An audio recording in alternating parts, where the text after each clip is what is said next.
Je vais vous parler du balai, un élément indispensable dans une maison, que tout le monde connaît et pour ceux qui ne le savent pas, le balai est composé d'un bâton, sur lequel sont attachées des petites lianes ou de petits bouts de bambou avec lesquels on peut balayer une maison. La Bible dit dans Esaïe 14, 23 ceci, j'en ferai le gîte du hérisson et un marécage, et je la balayerai avec le balai de la destruction, dit l'Éternel des armées. Bien-aimés, il est important pour vous de savoir que le diable est le singe de Dieu. Il n'est pas Dieu et il n'a rien créé. Tout ce qu'il sait faire, c'est imiter Dieu. Nous constatons, à partir de ce verset, qu'il y a un balai de destruction que Dieu pouvait utiliser lorsque son peuple devenait désobéissant. Étant donc l'imitation de Dieu, le diable utilise aussi des balais.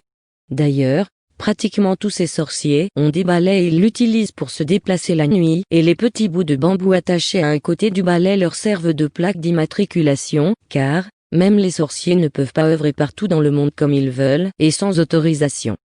C'est la raison pour laquelle ils ont besoin de la collaboration des sorciers originaires de l'endroit où ils veulent œuvrer. D'un autre côté, ces petits bambous, selon leur nombre, vont définir l'importance de la confrérie à laquelle le sorcier appartient. Bien-aimés, lorsque vous rentrez dans une maison dans laquelle vous trouvez un ou deux balais accrochés au niveau de la porte, sachez tout de suite que le ou les propriétaires de cette maison sont des personnes compliquées. Il est important de connaître notre ennemi pour mieux le combattre et la Bible nous dit que vous connaîtrez la vérité et cette dernière vous affranchira. J'ai tout simplement paraphrasé. Ils sont de plus en plus nombreux ceux qui pour une raison ou pour une autre, vont se retrouver à pratiquer la sorcellerie. Méfiez-vous donc. Passons maintenant au bâton, que ce soit du côté de Dieu ou du côté du diable, le bâton joue un rôle important. Pour Dieu, c'est un symbole du pouvoir par exemple, le bâton de Moïse. Le bâton et le spectre de Juda etc. Et pour finir, on nous dit dans Nombre 21, 18 que les princes ont creusé, que les grands du peuple ont creusé avec le spectre, avec leur bâton chez le diable, c'est aussi un symbole du pouvoir, mais il représente beaucoup plus le totem de la personne qui le tient. Ne minimisez donc pas le bâton d'une personne que vous avez en face de vous et ne le traversez pas n'importe comment. Sachez bien aimer que Dieu est tout-puissant et quelles que soient les pratiques des sorciers, si vous avez Dieu, rien ne vous arrivera. En ce qui concerne le bâton de Moïse, il est écrit dans le livre d'Exode 7, 10-12 car on jeta sa verge devant Pharaon et devant ses serviteurs et elle devint un serpent. Mais Pharaon appela des sages et des enchanteurs et ils firent autant par leurs enchantements. Ils jetèrent tout leurs verges et elles devinrent des serpents. Et la verge d'Aaron engloutit leurs verges. Eh oui, sachez qu'Aaron était dans le désert lorsqu'il a eu sa formation avec Dieu. Nous savons tous que le désert est un lieu difficile ou alors, c'est un lieu où l'on passe par des difficultés.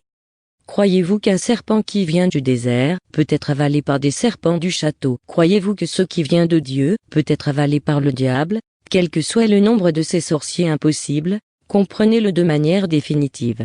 Ce qui veut dire, pour vous qui êtes sorciers, que vos bâtons seront toujours avalés par le bâton de celui qui sert Dieu. Ne pensez plus, en voyant quelqu'un tenir un bâton, que ce dernier est un adepte de la tradition. Cela peut être autre chose. Méfiez-vous car les loups sont aussi entrés à l'église et leurs bâtons sont ceux des sorciers. Pour finir avec cet enseignement, sachez que le véritable bâton du berger lui permettait, parce qu'il était recourbé vers le haut, à ramener les brebis vers l'enclos. De quel côté êtes-vous et quel bâton tenez-vous entre les mains? Le moment est alors venu pour moi de vous demander de réfléchir sur le lieu de votre résidence future et perpétuelle. Où voulez-vous être, au ciel ou en enfer? Si c'est au ciel que vous voulez être comme je l'espère, je vous conseille de faire la prière de repentance, et si vous ne savez comment la faire, dites ceci après moi: Jésus, je reconnais que je suis un pécheur. J'ai vécu jusqu'à présent de la manière qui ne te convenait pas. Je te demande sincèrement et humblement pardon.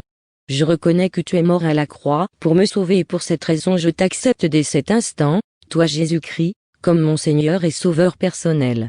Viens dans ma vie et fais de moi ce que tu veux. Améliore-moi et positionne-moi là où tu aimerais que je sois. Laisse ton Esprit Saint habiter en moi et me conduire dans toutes tes voies. Merci Jésus parce que je suis sauvé et que j'ai désormais spirituellement le bâton de commandement que tu me donnes.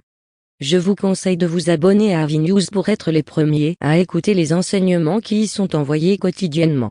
Vous aurez aussi l'occasion de réécouter tous les enseignements que vous avez aimés. N'oubliez pas d'écouter mon nouveau livre audio, qui vous y est gratuitement présenté. Vous êtes bénis de toutes sortes de bénédictions.